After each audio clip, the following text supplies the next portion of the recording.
प्यारे दोस्तों, यह डिक्टेशन 400 शब्द की 80 शब्द प्रति मिनट की गति से 5 मिनट में बोली जा रही है। रेडी स्टार्ट करते ही डिक्टेशन शुरू हो जाएगी। Ready start. महोदय, आप जानते ही हैं कि अब तक जो शरणार्थी आए हैं उन सबको हम बसा चुके हैं। यद्यपि हमारा देश गरीब है और बाहर से भी हमें बहुत थोड़ी मदद मिली है, फिर भी हमने शरणार्थियों को बसाया है। जब धीरे धीरे हमारी सुरक्षा को खतरा बढ़ने लगा तो हमें इसकी चिंता हुई। पश्चिम बंगाल और पूर्वी बंगाल की सीमा पर हमारी ओर सीमा सुरक्षा बल था और पूर्वी बंगाल की ओर पूर्वी बंगाल या पूर्वी पाकिस्तान राइफल्स, लेकिन इसने अपना नाम बदल दिया और मुक्ति वाहिनी नाम रख लिया। पैराग्राफ। इसी समय पाकिस्तान ने अपनी सेनाओं को हमारी सीमाओं की तरफ बढ़ाकर तैनात कर दिया।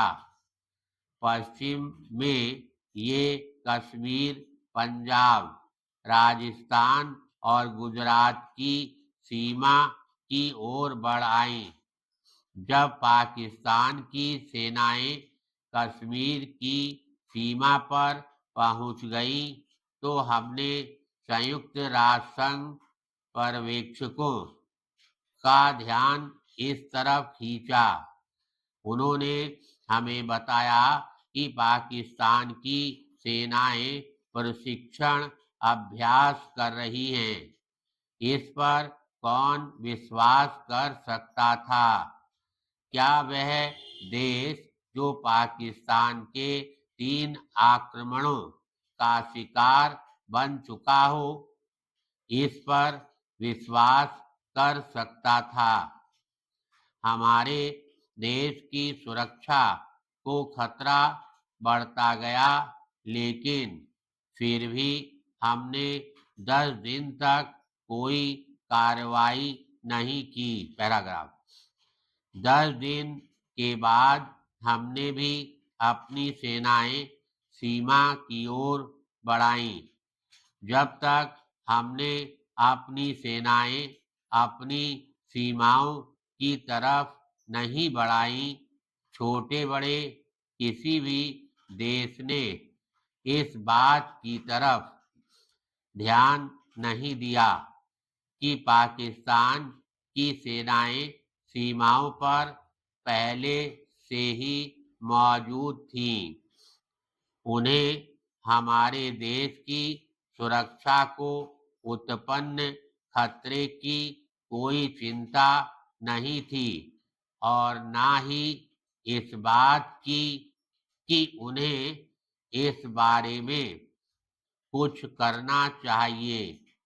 कोई इस बारे में कुछ नहीं बोला, लेकिन जब हमारी सेनाएं आगे बढ़ी, किसी दूसरे क्षेत्र में नहीं, अपने ही क्षेत्र में, तो संसार की कुछ शक्तियों ने शोर मचाना शुरू किया कि शांति खतरे में है और दोनों को अपनी अपनी सेनाएं पीछे हटा लेनी चाहिए।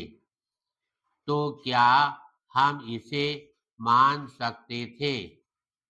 जिसमें जिम्मेदारी की भावना है, ऐसी कोई सरकार, मंत्री या अफसर देश और इसकी सीमाओं की सुरक्षा खतरे में नहीं डाल सकता था। पाकिस्तान की सेनाएं हमारी सीमाओं की तरफ क्यों बढ़ी और क्या इससे हमारी सुरक्षा को खतरा नहीं पैदा हुआ? यदि हम अपनी सेनाओं को हटाते हैं, उनके लिए प्रबंध है। धन्यवाद।